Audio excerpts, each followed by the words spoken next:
नमस्कार दर्शकों, मैं आपकी होस्ट अदिति आपका हिंदी समाचार बुलेटिन चैनल में स्वागत करती हूँ। जो खबर मैं आज आपको बताने जा रही हूँ, ये खबर सुनकर आपको भारतीय होने पर बहुत ही गर्व महसूस होगा और भारत की इस जीत पर हम सबको तालियां बजाकर इस ऐतिहासिक जीत का जश्न मनाना चाहिए। भारत ने जो शानदार जीत हासिल की है, इस जीत से भारत यूरोपीय ताकतवर देशों के साथ कंधे से कंधा मिलाकर फ्रंट लाइन में खड़ा है। दरअसल ये भारत के लिए बहुत ही इम्पोर्टेंट अचीवमेंट है कि उसने अमेरिका जैसे देश को पीछे हटाकर खुद अपना नाम रोशन कर दिया है। चलिए, आपको ज्यादा सस्पेंस में नहीं रखते हुए ये क्या ऐतिहासिक अचीवमेंट है, मैं आपको बता देती हूँ। जो इंडस्ट्री की हम बात करने जा रहे हैं, उस इंडस्ट्री में सिर्फ चाइना और अमेरिका का नाम सबसे ऊपर लिया जाता था। मतलब ये दोनों देश ही नंबर 1 या नंबर 2 के स्थान पर हमेशा दावेदारी करते थे।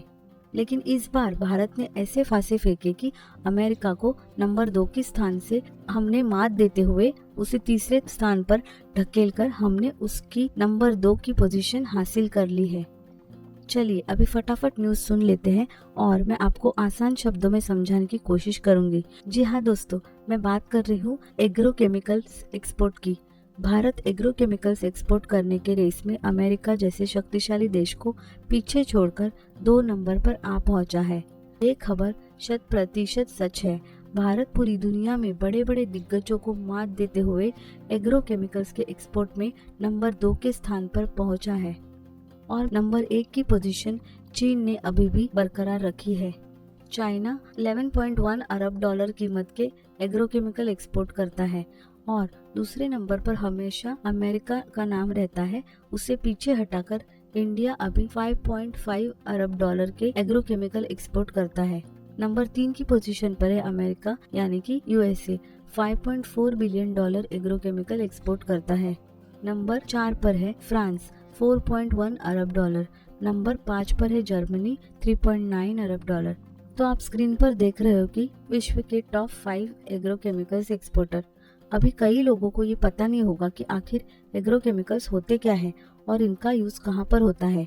तो मैं आपको आसान और सरल शब्दों में बता दूं, एग्रोकेमिकल्स यानी खेतों में यूज करने वाले केमिकल या तो फर्टिलाइजर और जो भी बहुत सारी दवाइयाँ जो फसलों पर कीड़े न लगने के लिए फवारी जाती है, इन सभी दवाइयों को और केमिकल्स को एग्रोकेमिकल्स कहा जाता है। और दर्शकों, मुझे भी ये खबर आपको देने में बहुत गर्व महसूस हो रहा है कि मैं भी एक भारतीय हूँ।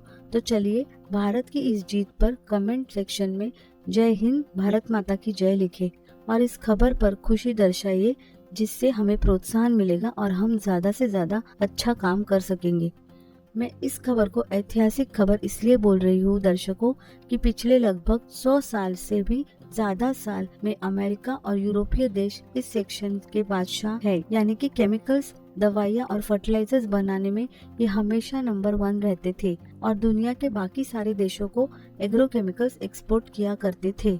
और भारत एक विकसनशील देश होने के कारण केमिकल्स और दवाइयाँ बनाने में और उनके बारे में रिसर्च करने में हम बहुत पीछे थे। हालांकि इन सभी यूरोपीय देशों से कई गुना ज्यादा भारत बड़े लेवल पर खेती करता है और ये खेती प्रधान देश है, क्योंकि यूरोप में तो साल के कई सारे महीने में बर्फ होता है, तो उनके यहाँ इतनी खेती नहीं की जाती। फिर भी यूरोपीय देश एग्रोकेमिकल्स एक्सपोर्ट के मामले में सब देशों से बहुत आगे थे, क्योंकि इनके पास बहुत ज्यादा पैसे थे, बहुत बड़े लेवल पर फैक्ट्रियां थी, कारखाने थे और अच्छा खासा इंफ्रास्ट्रक्चर भी था।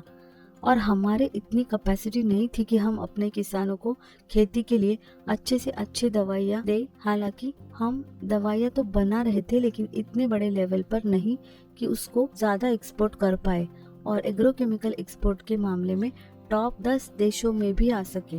लेकिन पिछले 7-8 सालों में हमारे देश के अंदर FDI आया।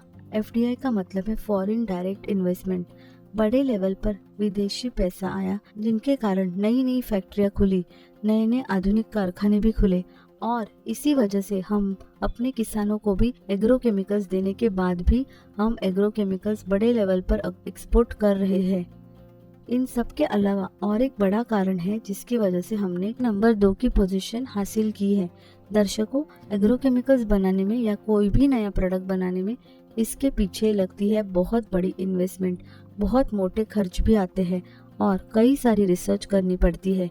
उसके बाद ट्रायल होते हैं और फिर टेस्टिंग होती है और तब जाकर कोई अच्छा प्रोडक्ट या कोई अच्छी दवा बनती है। जो भारत एक विकसनशील देश होने के कारण ना तो हमारे पास इतने ज़्यादा पैसे थे, ना ही बड़ी बड़ी फैक्ट्रियाँ थी, और ना ही इतना समय था कि हम रिसर्च करें, उसकी टेस्टिंग करें और फिर जाकर कोई अच्छा प्रोडक्ट बाजार में लाए। और दर्शकों, मैं आपको बता दूं कि भारत ने एग्रोकेमिकल्स बनाने के लिए अपना दिमाग लगाकर एक बहुत ही अच्छा जुगाड़ ढूंढा है। ये एग्रोकेमिकल्स कंपनियां जब भी कोई दवाई पर या केमिकल पर रिसर्च करती है, उनकी टेस्टिंग करती है और कोई अच्छा केमिकल बाजार में लाती है, तो सबसे पहले ये कंपनियां वो दवाई का पेटेंट लेते हैं। और ये पेटेंट का फॉर्मेट ये होता है कि पेटेंट लेने के बाद अगले 20 सालों तक कोई भी दूसरी व्यक्ति या कोई भी देश उस कंपनी के फॉर्मूले के ऊपर दवाई नहीं बना सकता।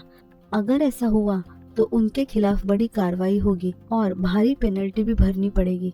लेकिन 20 साल के बाद ये फॉर्मूला और ये पेटेंट बिल्कुल ही फ्री हो जाता है और उसका कोई भी कॉपी पेस्ट करके किसी दूसरे नाम से सेम फॉर्मूले पर दवाई बनाई जा सकती है। हमने उसी रूल का फायदा उठाते हुए, मतलब कि जो भी पेटेंट एक्सपायर हुए हैं उन पेटेंट के ऊपर थोड़ा रिसर्च करके और हमारे लेवल पर थोड़ा बहुत टेस्ट करके भारत में ही एग्रोकेमिकल्स बनाना शुरू कर दिए। और इसी की वजह से जो रिसर्च एंड डेवलपमेंट पर खर्च आता है, जो टेस्टिंग पर खर्च आते हैं, वो सब खर्चे भारत ने बचा लिए और खर्चे ना होने के कारण भारत के एग्रोकेमिकल्स इन बाकी देशों के मामले में बहुत सस्ते भी होते हैं। इसका भी फायदा उठाकर हमने बहुत सस्ते एग्रोकेमिकल्स एक्सपोर्ट करने के लिए बाजार में लाए और इसका नतीजा ये हुआ दोस्तों, अमेरिका और यूरोप जैसे देशों को पीछे छोड़कर भारत विश्व में नंबर 2 का एग्रोकेमिकल एक्सपोर्टर बन गया है। एग्रोकेमिकल्स की रेस में अभी भारत के पास इतना पैसा आ चुका है कि हमारे देश की छोटी छोटी कंपनियां, छोटी छोटी फैक्ट्रियां अब खुद का रिसर्च एंड डेवलपमेंट करके उस पर थोड़े पैसे खर्च करके अपने खुद के पेटेंट ले सकते हैं और नई नई दवाई बाजार में ला सकते हैं। तो चलिए दर्शकों, आज की ऐतिहासिक खबर आपको कैसी लगी और आपकी इस विषय में क्या राय है, हमें कमेंट में ज़रूर बताइए। और हमारी वीडियो, हमारी मेहनत पसंद आई हो तो वीडियो को लाइक कर दीजिए, शेयर कर दीजिए और चैनल को भी सब्सक्राइब कर दीजिए ताकि ऐसे शानदार खबरें हम आप तक सबसे पहले लेकर आए। तो चलिए, जय हिंद बोलकर हम इस खबर को यही समाप्त करते हैं। जय हिंद, भारत माता की जय।